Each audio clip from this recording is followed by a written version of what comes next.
गगन GS study point पर आप सभी का स्वागत है। उत्तर प्रदेश पुलिस कांस्टेबल भर्ती 2024 के री एग्जाम के लिए दोस्तों आज से हम लोग शुरू कर रहे हैं हिंदी, जिसकी आज होगी पहली क्लास वर्णमाला। तो आप सभी दोस्त एक बार फिर से अपनी पढ़ाई को स्टार्ट करिए, जिससे इस बार कोई भी कसर बाकी न रहे। और दोस्तों यदि आपको हमारी क्लास अच्छी लगे तो गगन जीएस स्टडी पॉइंट चैनल को सब्सक्राइब जरूर करिएगा। तो आइए शुरू करते हैं दोस्तों हिंदी वर्णमाला की आज की पहली क्लास। सबसे पहले देखिए दोस्तों वर्णमाला किसे कहते हैं। तो इसमें आप लोग ध्यान रखिएगा, वर्णों के व्यवस्थित समूह को वर्णमाला कहते हैं। और इसके बाद देखिए भाषा की सबसे छोटी मौखिक इकाई क्या है दोस्तों, तो वो है ध्वनि। तो इस चीज को आप लोग ध्यान रखिएगा। इसके बाद देखिए भाषा की सबसे छोटी लिखित इकाई होती है दोस्तों वर्ण, और भाषा की सबसे छोटी आर्थिक इकाई होती है दोस्तों शब्द। अर्थात भाषा की अर्थ के हिसाब से सबसे छोटी इकाई होती है दोस्तों शब्द। तो यहां से आप लोग ध्यान रखिएगा कि वर्णों के व्यवस्थित समूह को वर्णमाला कहा जाता है, और भाषा की सबसे छोटी मौखिक इकाई होती है दोस्तों ध्वनि, और भाषा की सबसे छोटी लिखित इकाई होती है दोस्तों वर्ण, और भाषा की सबसे छोटी आर्थिक इकाई या अर्थ के हिसाब से भाषा की सबसे छोटी इकाई होती है दोस्तों शब्द। इसके बाद आप लोग ध्यान रखिएगा कि हिंदी वर्णमाला में कुल वर्ण है दोस्तों 52, जिसमें 11 स्वर हैं, और आयोगवाह ध्वनियां हैं दोस्तों 2, व्यंजन है 33, और संयुक्त व्यंजन है दोस्तों 4, और उत्क्षिप्त व्यंजन है 2। तो ये चीज आप लोग ध्यान रखिएगा कि हिंदी वर्णमाला में कुल वर्ण है 52, जिसमें स्वरों की संख्या है दोस्तों 11, और आयोगवाह ध्वनियां हैं 2, व्यंजन है 33, संयुक्त व्यंजन है 4, और उत्क्षिप्त व्यंजन है दोस्तों 2। तो चलिए इनके बारे में हम लोग अच्छी तरह से देख लेते हैं। सबसे पहले देखिए स्वर किसे कहते हैं। तो स्वर से आप लोग ध्यान रखिएगा कि जो वर्ण स्वतंत्र रूप से बोले जाएं उन्हें स्वर कहा जाता है। और हिंदी भाषा में दोस्तों कुल स्वरों की संख्या है मूल रूप से 11। ये चीज आप लोग ध्यान रखिएगा। और ये स्वर हैं दोस्तों छोटा अ, बड़ा आ, ई और बड़ी ई, उ और बड़ा उ, री और ए और बड़ा ए, ओ और औ। ये चीज आप लोग ध्यान रखिएगा कि हिंदी भाषा में मूल स्वरों की संख्या है दोस्तों 11। और यदि दोस्तों आपसे पूछे कि उच्चारण के हिसाब से स्वरों की संख्या कितनी है, तो आप लोग ध्यान रखिएगा कि हिंदी भाषा में उच्चारण के हिसाब से स्वरों की संख्या होती है दोस्तों 10, और इसमें री को काउंट नहीं किया जाता दोस्तों। इसके बाद यदि पूछे दोस्तों कि लिखित आधार पर हिंदी वर्णमाला में स्वरों की संख्या कितनी है, तो आप लोग ध्यान रखिएगा 13, जिसमें दोस्तों 11 हो गए मूल स्वर और 2 हो गई आयोगवाह ध्वनियां। और आयोगवाह ध्वनियां कौन कौन सी हैं दोस्तों, तो इसमें आते हैं अनुस्वर और विसर्ग, जिसमें दोस्तों अंक को अनुस्वर कहा जाता है और अह को विसर्ग कहा जाता है। और इन्हीं दोनों को संयुक्त रूप से दोस्तों कहा जाता है आयोगवाह ध्वनियां। तो यहाँ से आप लोग इतना ध्यान रखिएगा कि हिंदी भाषा में मूल स्वरों की संख्या है दोस्तों 11। और यदि आपसे पूछे कि उच्चारण के हिसाब से हिंदी भाषा में या हिंदी वर्णमाला में स्वरों की संख्या कितनी है, तो आप लोग ध्यान रखिएगा दोस्तों वहां पर स्वरों की संख्या होगी 10, क्योंकि री को काउंट नहीं किया जाता है वहां पर। और इसी में आप लोग ध्यान रखिएगा कि लिखित आधार पर स्वरों की संख्या है हिंदी वर्णमाला में 13, जिसमें दोस्तों 11 हो गए मूल स्वर और 2 हो गए आयोगवाह ध्वनियां। और आयोगवाह ध्वनियां हैं दोस्तों अनुस्वर और विसर्ग, जिसमें अनुस्वर कहा जाता है अंक को और विसर्ग कहा जाता है अह को। इसके बाद देखिए स्वरों का वर्गीकरण। और स्वरों के वर्गीकरण में सबसे पहले देखिए स्वरों का मात्रा के आधार पर वर्गीकरण। तो यहां से आप लोग ध्यान रखिएगा कि स्वरों को मात्रा के आधार पर बांटा गया है 2 प्रकार से दोस्तों, जिसमें पहला है ह्रस्व लघु या मूल स्वर, और इन्हीं को कहा जाता है दोस्तों एक मात्रिक स्वर। और ह्रस्व लघु मूल स्वर या एक मात्रिक स्वर के उदाहरण हैं छोटा अ, छोटा ई, छोटा उ और री। और इसके बाद इसमें दूसरा देखिए दोस्तों दीर्घ या गुरु स्वर, और दीर्घ या गुरु स्वर को कहा जाता है दोस्तों द्विमात्रिक, और इसके एग्जाम्पल है दोस्तों बड़ा अ, बड़ा ई, उ, ए, बड़ा ए, ओ और औ। तो ये चीज आप लोग ध्यान रखिएगा कि स्वरों का मात्रा के आधार पर वर्गीकरण किया गया है दो प्रकार से, जिसमें पहला है ह्रस्व लघु या मूल स्वर, और ह्रस्व लघु या मूल को कहा जाता है दोस्तों एक मात्रिक स्वर, और इसके एग्जाम्पल हैं छोटा अ, छोटा ई, छोटा उ और छोटा री। और इसमें दूसरा है दोस्तों दीर्घ या गुरु स्वर, और इसको कहा जाता है द्विमात्रिक स्वर, और इसके एग्जाम्पल हैं बड़ा अ, बड़ा ई, बड़ा उ, ए, बड़ा ए, ओ और औ।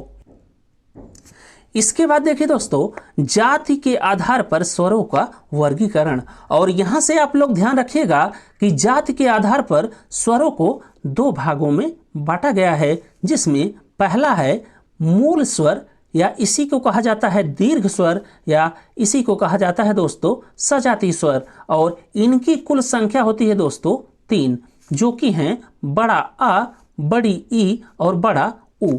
जहां पर दोस्तों बड़ा आ मिलकर बनता है अ और अ से, अर्थात दो छोटे अ से मिलकर बनता है दोस्तों बड़ा आ, और बड़ी ई मिलकर बनती है दोस्तों छोटी ई और छोटी ई से, और बड़ा उ मिलकर बनता है छोटा उ और छोटा उ से मिलकर। तो यहां से आप लोग ध्यान रखिएगा कि मूल दीर्घ या सजाती स्वरों की संख्या होती है 3, जो कि हैं बड़ा आ, बड़ा ई और बड़ा उ। इसके बाद देखिए संयुक्त स्वर या इसी को कहा जाता है दोस्तों विजातीय स्वर, और इनकी कुल संख्या होती है 4, और वो है छोटा ए जो कि मिलकर बना है दोस्तों छोटी ई और अ से। अ सभी में दोस्तों कॉमन है, ये चीज आप लोग ध्यान रखिएगा। बस आप लोग पहला वाला ध्यान रखिएगा कि पहला कौन सा है। तो छोटा ए मिलकर बना है दोस्तों छोटी ई और अ से, और बड़ा ए मिलकर बना है दोस्तों छोटा ए और अ से, और ओ मिलकर बना है उ और अ से, और ओ मिलकर बना है ओ और अ से।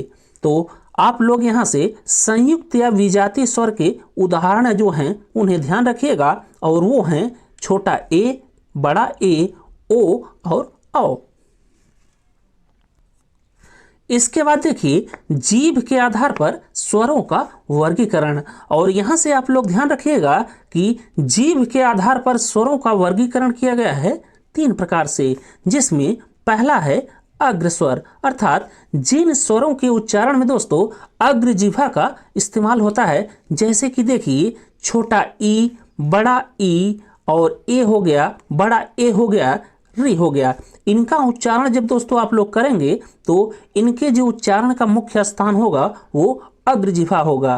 तो यहाँ से आप लोग ये चीज ध्यान रखिएगा कि जो जीभ के आधार पर स्वरों का वर्गीकरण किया गया है उसमें जो अग्र स्वर हैं वो हैं दोस्तों छोटा ई, बड़ी ई, ए, बड़ा ए और री।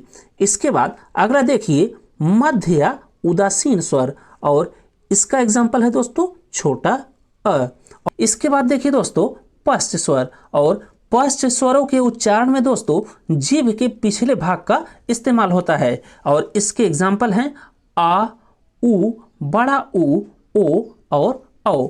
तो इन चीजों को दोस्तों आप लोग ध्यान रखिएगा कि अग्र स्वर का एग्जाम्पल है छोटा ई, बड़ा ई, ए, बड़ा ए और री, और मध्य या उदासीन स्वर का एग्जाम्पल है अ, और पश्च स्वर का एग्जाम्पल है दोस्तों बड़ा आ, उ, बड़ा उ, ओ और औ। इसके बाद देखिए व्यंजन, और व्यंजन से आप लोग सबसे पहले ध्यान रखिएगा कि जो व्यंजन होते हैं वो स्वरों की सहायता से बोले जाते हैं। अर्थात जो व्यंजन होते हैं वो स्वतंत्र नहीं होते हैं, ये स्वरों की सहायता से मिलकर बोले जाते हैं और स्वरों से मिलकर बने होते हैं। जैसे एग्जाम्पल के लिए देख लीजिए दोस्तों, क, और ये क मिलकर बना है क पे हलंत और अ। तो यहाँ से आप लोग दोस्तों ये चीज़ ध्यान रखिएगा कि जो व्यंजन होते हैं वो स्वरों की सहायता से बोले जाते हैं और ये स्वतंत्र नहीं होते। इसके बाद आप लोग ध्यान रखिएगा कि हिंदी वर्णमाला में मूल व्यंजनों की संख्या है दोस्तों 33, जिसमें स्पर्श या वर्गीय व्यंजन है दोस्तों 25 और 4 हो गए दोस्तों अंतःस्थ और 4 हो गए ऊष्मीय व्यंजन। तो आइए सबसे पहले हम लोग देखते हैं स्पर्श या वर्गीय व्यंजन को, जिनकी संख्या है दोस्तों कुल 25। और इसमें आप लोग ध्यान रखिएगा कि जो क वर्ग के 5 व्यंजन हैं अर्थात क, ख, ग, घ और अंगा, और च वर्ग के 5 व्यंजन च, छ, ज, झ, इया, और ट वर्ग के 5 व्यंजन ट, ठ, ड, ढ, अड़ा। और इसके बाद देखिए त वर्ग के 5 व्यंजन त, थ, द, ध, न, और प वर्ग के 5 व्यंजन प, फ, ब, भ, म। ये सभी दोस्तों हो गए 25 और यही 25 हैं दोस्तों स्पर्श या वर्गीय व्यंजन। और इसी में आप लोग एक चीज़ और ध्यान रखिएगा कि ये हो गया दोस्तों पहला वर्ग और ये हो गया दोस्तों दूसरा वर्ग और ये है तीसरा वर्ग और ये है दोस्तों चौथा वर्ग और ये है पांचवा वर्ग।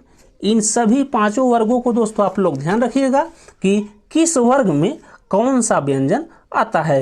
ये आगे काम करेगा दोस्तों आपको संधि विच्छेद में, तो आप लोग यहाँ से इतनी चीज ध्यान रखिएगा।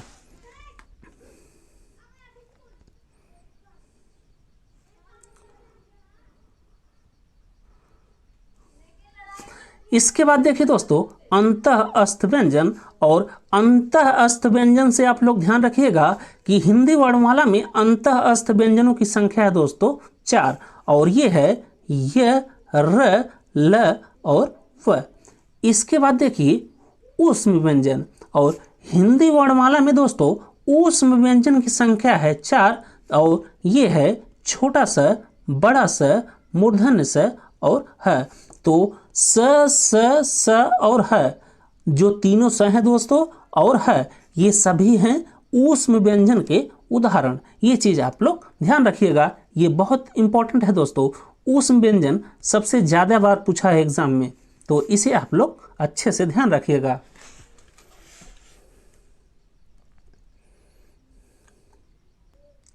इसके बाद देखिए दोस्तों संयुक्त व्यंजन, और हिंदी वर्णमाला में दोस्तों संयुक्त व्यंजनों की संख्या है 4, जिसमें छतरी वाला छ है और ये मिलकर बना है दोस्तों क, मूर्धन्य स और अ से। और इसके बाद अगला है दोस्तों त्र, और त्र मिलकर बना है त, र और अ से। और ज्ञा है इसके बाद दोस्तों, और ज्ञा मिलकर बना है ज, इया और अ से। और फिर लास्ट में आप लोग ध्यान रखिएगा श्री वाला श्र, और श्र मिलकर बना है बड़ा स, र और अ से। तो इन संयुक्त व्यंजनों को दोस्तों आप लोग ध्यान रखिएगा, और इसके साथ आप लोग यह भी ध्यान रखिएगा कि कौन सा संयुक्त व्यंजन किस किस से मिलकर बना है, क्योंकि दोस्तों ये भी एग्जाम में पूछ लेता है। और सबसे ज्यादा बार पूछा है दोस्तों ज्ञा को, तो ज्ञा को आप लोग विशेष तौर पर ध्यान रखिएगा, और हो सके तो चारों को आप लोग ध्यान रखिएगा संयुक्त व्यंजनों में कि कौन कौन सा संयुक्त व्यंजन किससे मिलकर बना हुआ है। इसके बाद देखिए दोस्तों उच्चारण के आधार पर स्वरों और व्यंजनों का वर्गीकरण, ये बहुत महत्वपूर्ण है दोस्तों, ये हर बार आता है एग्जाम में, तो इसे आप लोग अच्छी तरह से एकदम ध्यान रखिएगा, एकदम रट के रखिएगा। तो इसमें सबसे पहले हम लोग शुरुआत करेंगे गले के सबसे निचले हिस्से से, जिसे कहा जाता है दोस्तों कंठ। और कंठ से उच्चारण होता है दोस्तों क का, ख का, ग का, घ का, अंगा का, छोटा अ का, बड़ा अ का और ह का। और इसके बाद आगे देखिए दोस्तों तालव्य, अर्थात किन वर्णों का उच्चारण तालु से होता है। तो इसमें आप लोग ध्यान रखिएगा कि तालु से उच्चारण होता है च का, छ का, ज का, झ का, इया का, छोटा ई का, बड़ा ई का, य का और बड़ा स का। इसके बाद आगे देखिए किन वर्णों का उच्चारण मूर्धन्य से होता है, तो इसमें आप लोग ध्यान रखिएगा मूर्धन्य से उच्चारित होने वाले वर्ण। तो इसमें है दोस्तों ट, ठ, ड, ढ, अड़, री, र और मूर्धन्य स। इसके बाद देखिए किन वर्णों का उच्चारण दंत से होता है, तो दंत से उच्चारित होने वाले स्वर और व्यंजन है दोस्तों त, थ, द, ध, न और ल और स। इसके बाद देखिए ओष्ठ या ओठ से उच्चारित होने वाले स्वर या व्यंजन, तो इसमें आप लोग ध्यान रखिएगा कि ओष्ठ से उच्चारित होने वाले स्वर और व्यंजन है दोस्तों प, फ, ब, भ, म, छोटा ऊ और बड़ा ऊ। तो इन्हें दोस्तों आप लोग 2-3 बार जोर जोर से पढ़िएगा और उसके बाद लिख लीजिएगा इसी टेबल के साथ, तो आपको ये अच्छी तरह से याद हो जाएगा और ये बहुत महत्वपूर्ण है दोस्तों, इसे आप लोग जरूर याद रखिएगा। इसके बाद दोस्तों आप लोग इसी में ध्यान रखिएगा कि किस वर्ण का उच्चारण कंठ तालव्य से होता है, अर्थात किस वर्ण का उच्चारण कंठ से और तालु से दोनों जगहों से किया जाता है। तो इसमें आप लोग ध्यान रखिएगा छोटा ए और बड़ा ए का उच्चारण कंठ तालव्य से किया जाता है।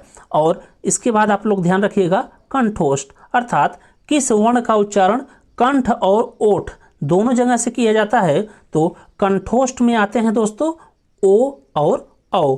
फिर इसके बाद आप लोग ध्यान रखिएगा दंतोष्ठ, अर्थात किस वर्ण का उच्चारण दंत और ओष्ठ दोनों जगहों से किया जाता है, तो उसमें आते हैं दोस्तों व और फ।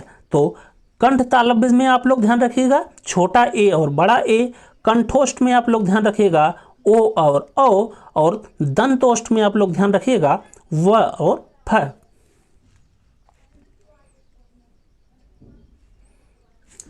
इसके बाद देखिए दोस्तों नासिक के व्यंजन, और नासिक के व्यंजनों की संख्या होती है दोस्तों 5, और ये 5वें वर्ग के व्यंजन है दोस्तों, जिसमें आता है अंग, इया, ड़, न और म। तो नासिक व्यंजन जो 5वें वर्ग के व्यंजन हैं वो आते हैं, और इसमें है अंग, इया, अड़, न और म।